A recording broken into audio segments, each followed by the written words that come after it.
En fait, voilà. Il faudrait tout d'abord se penser qu'il y a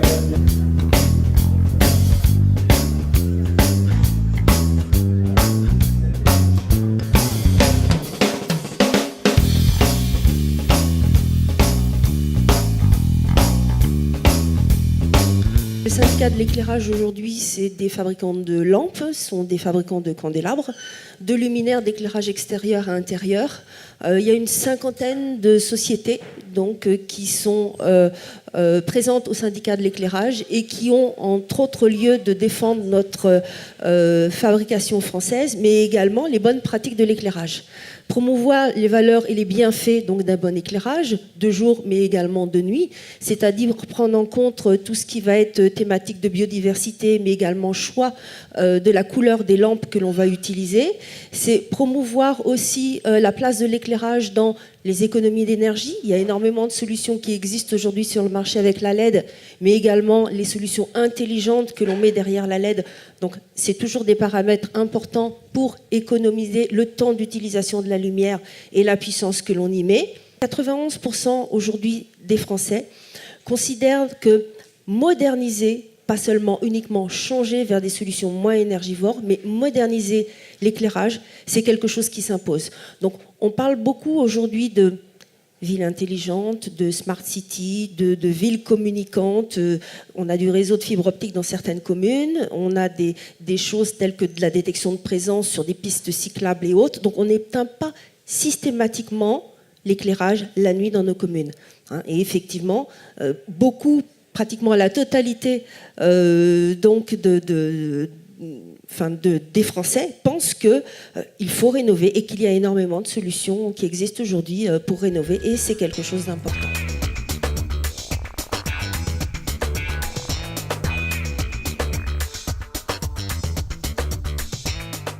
Le parc naturel du Gâtinais français, c'est le territoire, c'est le sud Seine-et-Marne, sud Essonne. On comprend 69 communes, 7 EPCI, le département de Seine-et-Marne, département de l'Essonne et la région Île-de-France. Nous accompagnons l'ensemble des communes du territoire pour les conseiller sur les luminaires qu'ils veulent installer, donc déjà réduction, comme vous le disiez, madame, et si possible l'extinction, mais ça, Denis Céladon vous en parlera plus amplement. Donc nous, on accompagne les communes pour les choix, pour économiser les énergies et réduire la facture énergétique des communes sur ce point-là. Nous, on peut dire que nous sommes autour de 42% d'économie sur le budget électrique en matière d'éclairage public sur ça.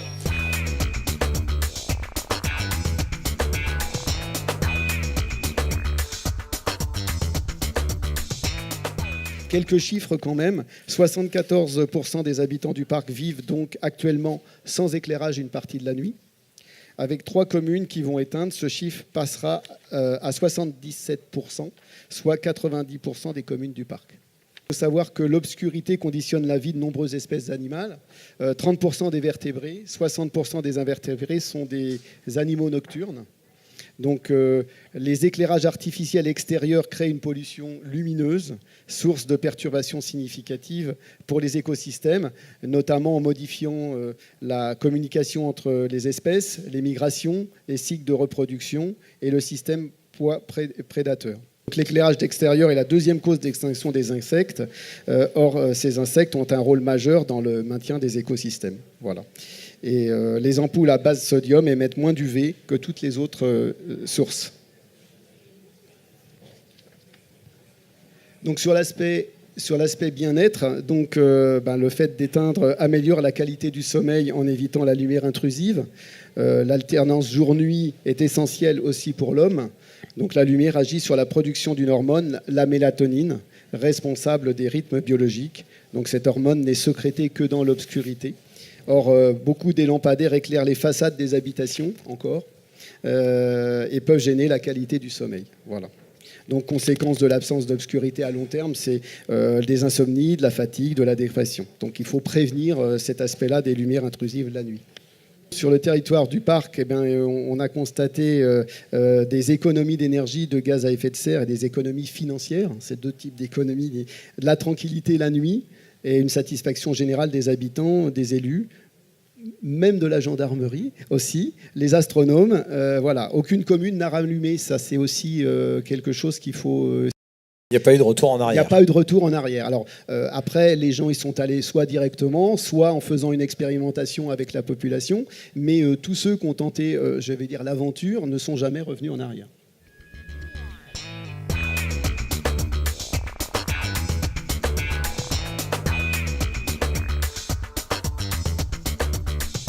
Le rôle de l'éclairage public dans une ville, quelle que soit sa taille, c'est d'abord un rôle essentiel en termes de sécurité. Il ne faut pas oublier que pourquoi il y a de l'éclairage aujourd'hui, on revient, je ne vais pas revenir jusqu'à le 14e, 15e siècle à Paris, mais voilà, à la base, il y a un problème de sécurité.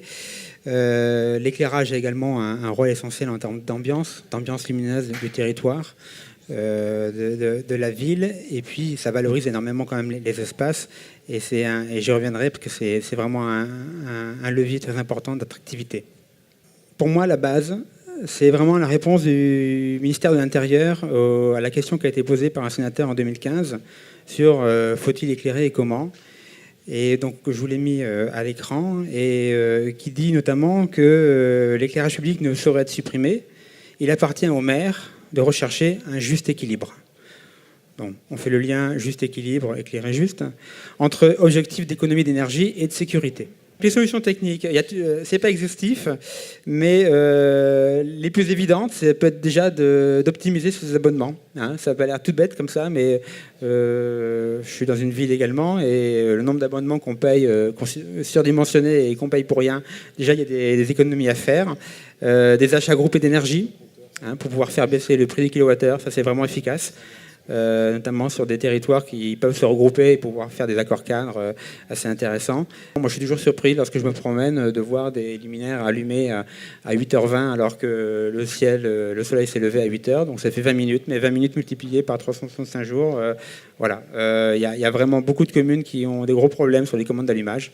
On promeut quand même les solutions intelligentes qui, aujourd'hui, permettent d'apporter des réponses totalement adaptées à tous les besoins et à tous les cas de figure que l'on peut rentrer sur le territoire.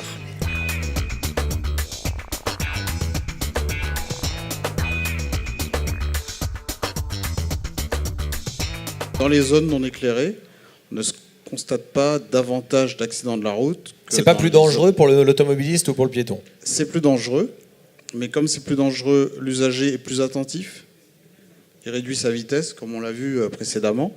Les piétons qui n'ont pas absolument besoin de sortir, mais restent chez eux. Et donc, on en arrive à une situation où on n'a pas davantage d'accidents dans les zones éclairées que dans les zones non éclairées. La sécurité publique, c'est un peu plus complexe.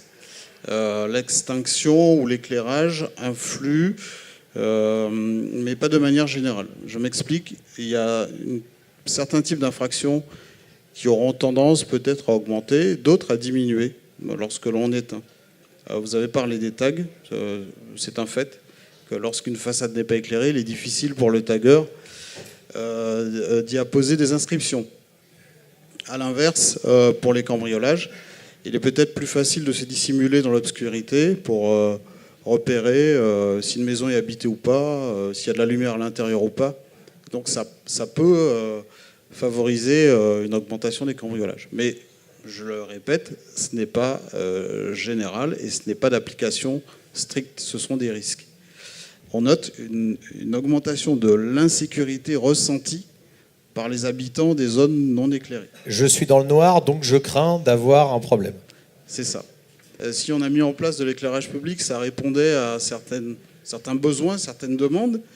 Et je pense que dans l'imaginaire collectif, le fait d'être dans une zone non éclairée induit une certaine forme, peut-être pas de peur, mais au moins d'appréhension. Le nombre de communes non éclairées tendant à augmenter, on l'a vu précédemment, nous avons mis en place des moyens palliatifs, puisque lorsque nous entendons rester longtemps à un endroit, on peut emmener notre propre éclairage. Mais c'est contraignant parce que ça prend de la place, il faut du temps pour installer le tout.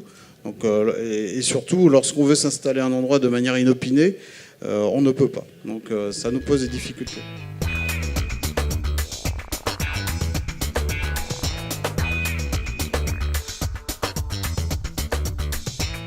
L'éclairage public, effectivement, est un acteur, est un levier de la transition énergétique, transition énergétique, et éclairé pour avancer.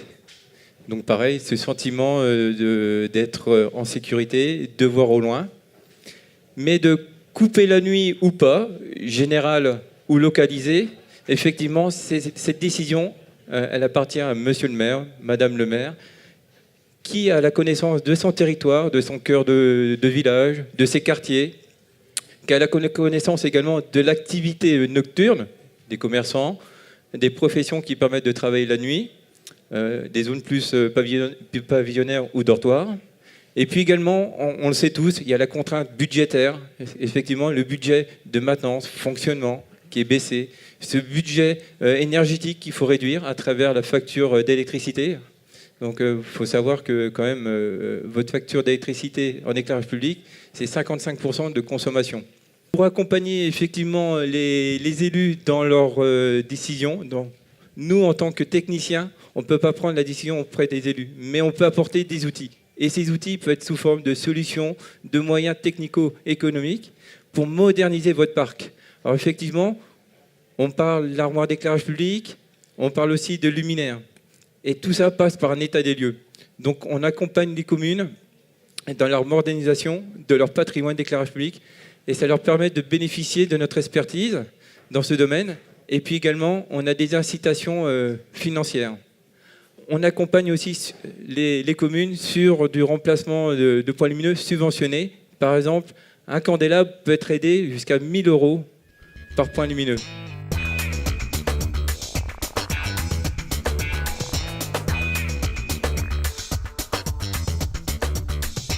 Avec le parc existant, on peut faire des simulations avec l'extinction nocturne. Un autre exemple avec l'abaissement de puissance. Et ça permet de montrer qu'on peut faire aussi beaucoup d'économies d'énergie sans éteindre la nuit.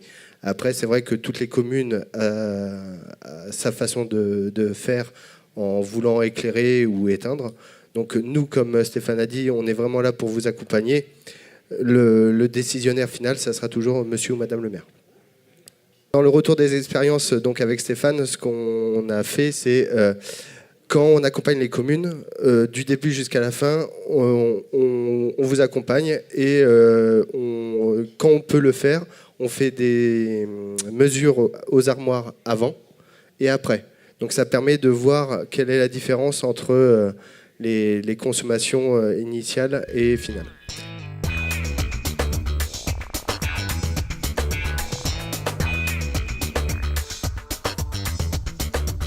C'est le maire de la commune qui est en première ligne en matière d'éclairage, éclairage public et donc quant aux conséquences d'une éventuelle extinction.